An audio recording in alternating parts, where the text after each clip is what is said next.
C. Forrest Tupper was born the youngest of 7 children on a rural western Kansas homestead in 1945. After graduating from Westcan High School at the age of 17, he moved to Goodland, Kansas with his older brother. While working at the local paper as a typesetter, the basketball coach from Central Christian College came in to place an ad.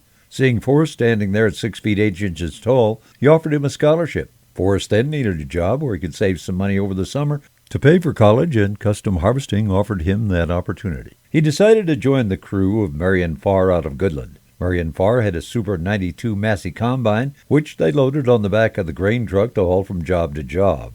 Farr harvesting was a small operation and did not have a mobile crew trailer. Forrest recounted stories of staying in farmers' basements or barns while the crew traveled the harvest route. After cutting with Farr for 2 years, Forrest was hired as a crew foreman by Loren Unruh out of Great Bend, Kansas in 1966. That operation was much larger and had 4 GMC trucks and 4 new C2 Gleaner combines. Forrest worked for Loren until he was drafted into the Army in 1968. He took his leave from the Army in '69 and spent it on the harvest run. After returning from his service in Vietnam in 1970, he purchased the combines from Loren, and they became business partners. Forrest met Janie Showers after his return from Vietnam in 1970, and they began dating.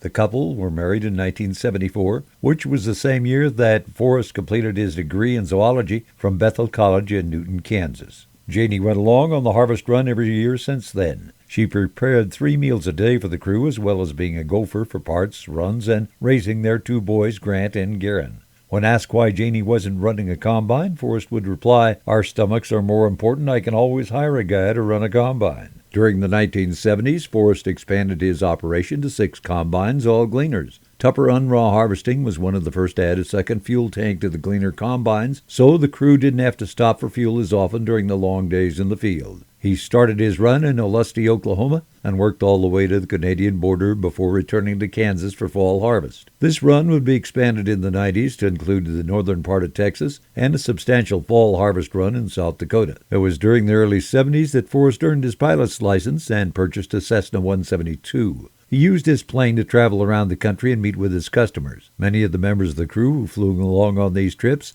affectionately referred to the aircraft as the flying go-kart. They told stories about landing on and taking off from several different farmers' driveways, a tactic which may be frowned on by today's FAA. Forrest and Janie had their first son in May of '77. Grant joined his first harvest run at 2 weeks of age. Both Grant and Garen would become integral members of the family harvest operation as they grew up. They started running combines to relieve the crew members at the age of 7, and by the age of 13 the boys were able to participate in all the aspects of the harvest run. Forrest bought out the entire harvest operation from his business partner Loren Unruh in 1980. He then switched to Massey combines in 1983, a move which earned him a spot on the cover of the Kansas Farmer that year and a full-page advertisement for Massey Ferguson. Tupper Harvesting ran Massey 850s and 860s until 1988, when Forrest switched to John Deere, and he ran John Deere combines through the rest of his harvest career. The most important part of the business for Forrest was the people, whether it was his customers, other harvesters, or his crew members.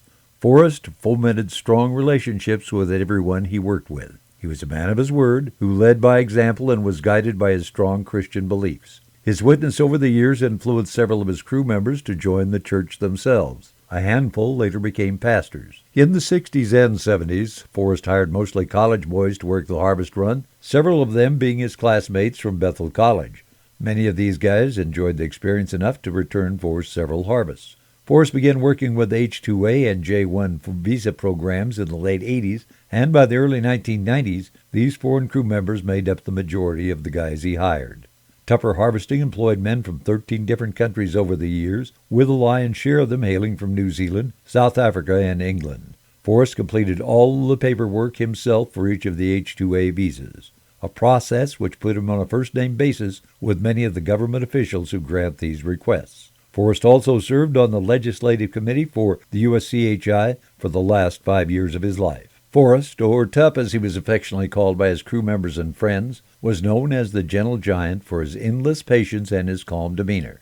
He assisted many of his crew members each year in their quest to earn CDLs. This proved to be a tedious process with the ever-changing legal requirements. The endeavor was lofty when combined with the fact that many of these crew members were overcoming a language barrier to take the written test and several had never driven a semi before they came to the States. Tup took a personal interest in each of his crew members. He knew that for many this would be their only experience in the United States. In addition to providing them with a wide range of harvest experiences, he took time out of the run to show them as many historically relevant sites as they passed on the way, such as Yellowstone National Park, Glacier National Park, the Custer Memorial at Little Bighorn, and Mount Rushmore.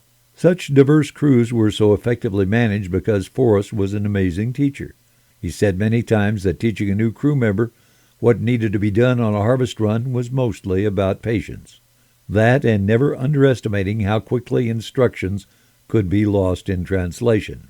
Forrest always started with the basics of machine maintenance, such as checking the oil, the radiator fluid level, and greasing. Over the years, he stressed how daily maintenance saved countless dollars in both downtime and repairs. He never gave up on someone who was struggling, and they walked the difficult path with all of his crew year after year. It was his perseverance that stuck with many crew members years after they'd been on a harvest run. Forrest and Janie felt it important to provide a family atmosphere for all of their new crew members. They considered each of their workers as family, even after the harvest run was over. It's been recounted several times over the years that this sense of camaraderie helped many of the crew members overcome the homesickness that comes with being halfway around the globe from your place of birth. Forrest felt that being a custom harvester was more than just a business. It defined who he was. He was proud to be able to provide a service that was needed not only by the farmers for whom he cut, but to everyone in the world who benefited from the fruits of his labor. He always led by example and was working side by side with his crew up until the day he passed, on November 24, 2015, in a field outside of Carthage, South Dakota. Forrest was called to be with the angels just a few days after finishing his 52nd harvest run. The annual arrival of Forrest and Janie had become a welcome sight in communities from the panhandle of Texas to the Canadian border. His quick wit, hard work ethic, and easy smile will be missed by all those who knew him. It's this legacy that makes him a fitting inductee into the U.S. Custom Harvesters Hall of Fame.